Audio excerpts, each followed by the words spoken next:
राजनीति में कहाँ युवा जाना चाहते हैं। अब जो देखिए अब ऐसा नहीं कहवाइए हमसे, कमेंट मत करवाइए, कमेंट करवाइए तो हम एक सब जरूर बोलेंगे। जो कोई काम का लायक नहीं होता वो राजनीति में आ जाता है।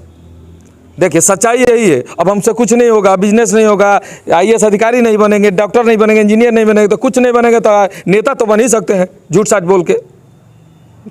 थायराइड, शुगर और मोटापे से हैं परेशान तो मेट्रो हॉस्पिटल सिवान है एक बेहतर समाधान। डॉक्टर MS अहमद अंतर्राष्ट्रीय कुशलताओं के साथ दे रहे हैं सेवाएं। संपर्क करें centre point, Chakia Bindusar road, Siwan.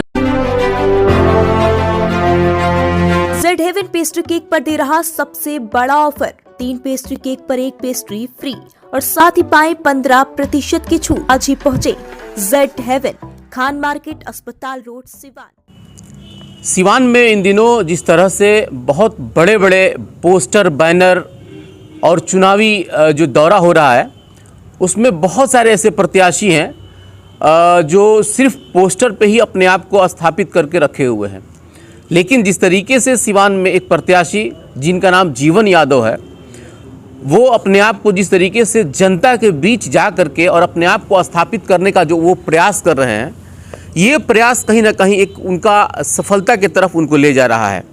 ये मैं नहीं बल्कि वो आम आदमी कह रहा है, जिसको कहीं ना कहीं अपने समाज सेवियों से मतलब रहता है, अपने समाज सेवियों के साथ वो रहना चाहते हैं, या समाज सेवी का जो असली मकसद होता है वो जानते हैं। और वही वजह है कि जिस तरीके से चुनाव आते ही बहुत सारे प्रत्याशी आते हैं और समाज सेवी के नाम पे लोगों के बीच जाते हैं और चले जाते हैं। लेकिन जिस तरीके से जीवन यादव पहले, यानी कि जब उनके प्रत्याशी रहे ना रहे उससे मतलब नहीं था, लेकिन जिस तरीके से उन्होंने लाखों कंबल वितरित करके और जनता के बीच अपने आप को स्थापित किया, इन सारी चीज़ों से इन दिनों आजकल वो काफ़ी चर्चे में है। और इन्हीं सब चीज़ों को हम जानने के लिए आज उनके साथ बैठे हुए हैं। सबसे पहले तो जीवन जी, स्वागत है आपका YES24 न्यूज़ पे। जी, आपके चैनल को भी नमस्कार जी। सबसे पहले तो मैं आपसे ये जानना चाहूँगा कि जिस तरीके से आपने अपने आप को अभी स्थापित करने का जो प्रयास किया है, ये प्रयास और इस तरीके की सोच आपके मन में कैसे आई? जी, हम शिक्षा, हमारे परिवार में सब लोग शिक्षित हैं। हमारे माता पिता, हमारी माँ शिक्षिका से रिटायर है, हमारे पिताजी बड़ा बाबू से रिटायर हुए हैं। हम लोग शिक्षित फैमिली से थे और माँ बाप का सपना होता है हर बेटा कि मेरा कुछ ऐसा काम करे जिससे माँ बाप का नाम रोशन हो। तो हम माँ और बाप के हिसाब से मान लीजिए कि शिक्षित हैं तो शिक्षा की तरफ आए और समाज सेवा में आए हैं। अच्छा, एक बात बताइए कि जिस तरीके से यहाँ पे खास करके सिवान की राजनीति आप लोग बहुत अच्छी तरीके से जानते हैं, एक दो लोगों के ही इर्द गिर्द घूमता है। जाहिर है कि हमारे जो नए युवा पीढ़ी है उनके सामने कुछ हम लोग नज़ीर पेश करना चाहते हैं, कुछ ऐसा प्रूफ दे दें जो आगे आने वाले समय तक सिवान को लोग याद रखें। उसमें आपका क्या योगदान रहेगा, ज़रा इसको बताइए आप। देखिए, हम सिवान के समस्त युवाओं से यही आग्रह करेंगे कि आप लोग ज़्यादा से ज़्यादा कोशिश कीजिए शिक्षा की तरफ अग्रसर होने के लिए, और शिक्षा की तरफ बढ़िएगा तो अपने हक के लिए लड़ाई लड़िएगा। तो इसीलिए सारे समस्त जिलावासी छात्र छात्राओं से निवेदन करते हैं कि आप सरस्वती पूजा, अभी सरस्वती पूजा चल रहा है, लमसम आज भसान भी होने वाला है। हम ये आग्रह करेंगे आप लोग भसान करने के बाद ये सोचिए कि आप लोग सरस्वती जी विद्या की माँ कही जाती है, आप लोग क्यों रखे थे, पूजा क्यों किए, तो इसके पीछे कारण जानिए। और ये कारण हम अपने तरफ से जो बता रहे हैं कि आप लोग शिक्षा की तरफ आगे बढ़िए नहीं, कामयाबी हासिल कीजिए। अच्छा जीवन जी, यहीं पे एक मेरा सवाल उठता है कि जिस तरीके से आपने एक ऐसा मुहिम छेड़ा है, ये मुहिम बहुत लोगों को अच्छा भी लगेगा और बहुत लोगों को बुरा भी लगेगा। लोगों को ये लगेगा कि कहीं ना कहीं जीवन जी हमारे आस्था के साथ खिलवाड़ कर रहे हैं। तो क्या लगता है कि जो अभद्रता वाली जो गाना, सॉन्ग, डांस, ये सारी चीज़ें आस्था का विषय है क्या? अगर इसके खिलाफ है, जो विरोधी हो या जो भी हो, अगर ये सोचते हैं कि हम आस्था के खिलाफ है तो हम उनके बारे में कमेंट नहीं करेंगे। हम यही कहेंगे कि आप भी विरोध कीजिए, ये रिक्वेस्ट करेंगे कि आप भी विरोध कीजिए। ये जो मनोरंजन का साधन बना हुआ है, ये पर्व नहीं, कोई भी पर्व, उसको ख़त्म किया जाए। और जो पर्व है, जिसका कारण है, उसके हिसाब से आप लोग चलिए। जैसे शिक्षा की मंदिर है माँ देवी सरस्वती, तो आप शिक्षा की तरफ अग्रसर करिए, बच्चों को और उन्हें शिक्षित बनाने की हरदम प्रयास कीजिए कि हर बच्चे शिक्षित हो। देखिए, आपने जो मुहिम छेड़ा है, ये मुहिम सही में पवित्र है, इसलिए कि पहले भी पूजा होता था, पहले भी माँ सरस्वती की पूजा होती थी, हम लोग स्कूल में भी करते थे और बड़े ही शालीनता के साथ हम लोग भसान भी करने जाते थे।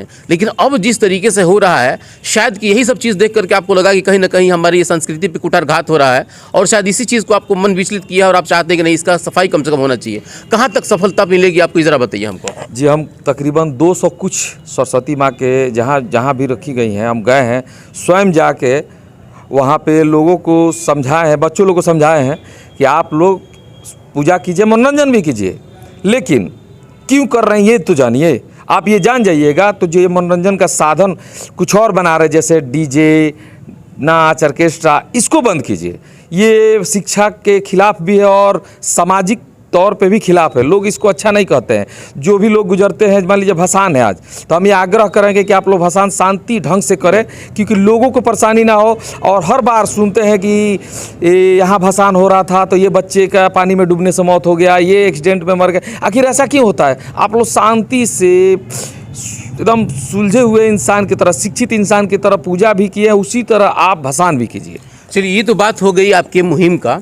मैं एक बात करना चाहता हूँ आपसे कि जिस तरीके से सिवान का दहा नदी पुल, चूँकि आप भी इस तरफ आते हैं, पश्चिम साइड से आप आते हैं, हम लोग भी पश्चिम साइड से आते हैं, और पश्चिम और पूरब मिला करके सिवान का जो आर्थिक ऋण कहा जाता है, जिसको लाइफ लाइन कहा जाता है, दहा नदी पुल, अभी तक किसी बड़े राजनेता का इस पर नज़र नहीं किया है। आप भी चूँकि नए नए राजनीति में आ रहे हैं, लग रहा है कि समाज सेवा कर रहे हैं, तो इससे बड़ा समाज सेवा क्या हो सकता है? कितना बड़ा मुहिम हमारे सामने पड़ा हुआ है, इतना विकराल रूप ले रहा है, उसके बाद भी कोई इसके ऊपर नहीं जा रहा है। आप इसमें क्या करना चाहते हैं? जी, हम रिक्वेस्ट कर रहे हैं और आग्रह करेंगे सरकार से कि इसको जल्द से जल्द बनाया जाए, क्योंकि काफ़ी लोग परेशान हैं। आने जाने की मेन रीड है इधर, शहर के बीचों बीच है, तो इसलिए इधर के लोग इधर हैं, उधर के लोग उधर है। लाइफ लाइन कहा जाता है सर उसको। हाँ, लाइफ लाइन है, तो उसको बनाया जाए। हम ये रिक्वेस्ट करेंगे सरकार से। और देखिए, इसमें सरकार की कमी नहीं, सरकार तो टेंडर किया, सरकार के तरफ से पैसा मिला, ये तो ठेकेदार की कमी है। ठेकेदार अगर सही ढंग से काम किया होता तो आज ये पुल धंसता ही नहीं, और जब पुल नहीं धंसता तो ये लाइफ लाइन खत्म नहीं होता। सिर्फ ठेकेदार के ऊपर आप जिम्मेवारी दीजिएगा। यस, कहें कि मतलब पैसा तो जब फंडिंग होता है तो बहुत सारे लोग उसमें आते हैं, हमारे विधायक आते हैं, सांसद आते हैं, नेता आते हैं, जनसेवक उसमें आते हैं। सिर्फ ठेकेदार के ऊपर ठिकरा फोड़ना कहाँ सही लग रहा है आपको? अच्छा, एक बात बताइए, हमको ठेका मिलेगा तो हम ईमानदार होंगे, तो हम अच्छा काम करेंगे। अच्छा काम करेंगे तो पुल धंसेगा क्यों? कोई नेता मान लीजिए आता है बीच में भी, अगर पड़ता है कोई भी राजनीतिज्ञ या नेता आके कहते हैं कि भैया अब टेंडर हो गया, मान लीजिए किसी चीज़ का टेंडर होने के बाद तो जिम्मेवारी ठेकेदार का हो गया, उसमें नेता और राजनेता का हस्तक्षेप कहाँ होता है? क्यों? तो मटेरियल देखते हैं, उनके पास सामने सबको रहता है कि भाई कितना दिन का इस पुल का निर्माण किया जा रहा है, एक ग्राफ बनता है, पूरा उसका प्रोजेक्ट बनता है, उस प्रोजेक्ट का निरीक्षण करना तो हमारे उनका दायित्व तो बनता है ना सर। देखिए, निरीक्षण कब करेंगे? कोई सिविल इंजीनियर तो है नहीं। सिविल इंजीनियर होते राय तो ले सकते थे ना। राय देखिए, सिविल इंजीनियर होते तब ना वो जानते हैं, राजनेता और नेता की सिविल इंजीनियर है कि हमको इतना मटेरियल लगेगा, इतना गिट्टी, इतना बालू, इतना सीमेंट लगेगा, इतना रॉड लगेगा, तो ये पुल नहीं धंसेगा। नेता की कमी नहीं है, ठेकेदार की कमी है, और ठेकेदार की कमी होने के कारण ही पुल धंसा है। इस पर हम यही देखिए, हम किसी पे कमेंट नहीं कर रहे हैं, लेकिन टोटली गलती हम ठेकेदार पे डालेंगे। आप बचना चाहते हैं कुछ? नहीं, हम बचना नहीं चाहते। हम किसी पे कमेंट क्यों करेंगे? समाज सेवी हम कोई नेता नहीं है, लेकिन ठेकेदार अगर सही ढंग से अपने देखिए ईमानदारी से काम किया होता तो ये घटना ही नहीं होती। समाज सेवा का दो रूप होता है, एक तो समाज सेवा का आदमी ऐसे करता है, दूसरा राजनीति के तहत करता है। तो अभी आप क्या कर चाहते हैं? सिर्फ आप राजनेता ही, अरे सिर्फ समाज सेवा ही करेंगे कि राजनेता के रूप में भी आप अपने आप को यहाँ पर स्थापित करेंगे? हम समाज सेवी हैं, समाज के बेटे हैं, हमेशा समाज के ही बेटे बने रहेंगे। हाँ, राजनीति की बात आई तो कहीं कहीं घूमने से जाने से लोग हमको कहें कि भाई चुनाव में भी आइए, तो हम बोले कि नहीं, हम तो नहीं आएंगे। लेकिन एक चेयरमैन का चुनाव, उसमें हमने माता जी को नॉमिनेट किए हैं। हमारी माता जी प्रत्याशी भी है और चुनाव लड़ेंगे भी और जीतेंगे भी और शहर के लिए कुछ अच्छा करेंगे भी। आप तो युवा हैं और जिस तरीके से युवाओं के अंदर एक ललक जगी हुई है, खास करके राजनीति में आने के लिए, तो राजनीति में आने का मकसद सिर्फ चकाचौंध होता है कि कुछ परिवर्तन करना भी होता है? आप किस लिए आ रहे हैं, जरा ये बताइए। देखिए, हम सबसे यही आग्रह करेंगे कि राजनीति चकाचौंध के लिए नहीं बना है। चकाचौंध के लिए तो मान लीजिए बिजनेस भी आप करके भी नाम कमा सकते हैं, पैसा होगा, लोग जानेंगे तो आप ऐसे भी फेमस हो सकते हैं। नेता बन के ही लोग फेमस नहीं होते, समाज सेवा भी करके, बिजनेस करके, नौकरी करके IAS अधिकारी बन जाइए ना। एक डिस्ट्रिक्ट में एक, अब गोपालगंज में एक लड़का बना तो उसको कौन नहीं जानता है आज के डेट में? उसके पिताजी तो पेट्रोल पंप पे तेल भरते थे, तो आज IAS अधिकारी बनते उसको लोग नहीं जाने। तो आप शिक्षित होकर IAS अधिकारी बनिए। नेता बनने से लोग थोड़ी पहचान आता है, बिजनेसमैन की भी पहचान होती है। अच्छे बिजनेसमैन सिवान डिस्ट्रिक्ट में भी है जिनको सब लोग जानते हैं। तो अब ऐसा नहीं है कि अब फेमस होने के लिए हमको राजनीति के सहारा तो युवा राजनीति में ही क्यों जाना चाहिए? राजनीति में कहाँ युवा जाना चाहते हैं? अब जो देखिए, अब ऐसा नहीं कहवाइए, हमसे कमेंट मत करवाइए। कमेंट करवाइए तो हम एक सब जरूर बोलेंगे, जो कोई काम के लायक नहीं होता वो राजनीति में आ जाता है।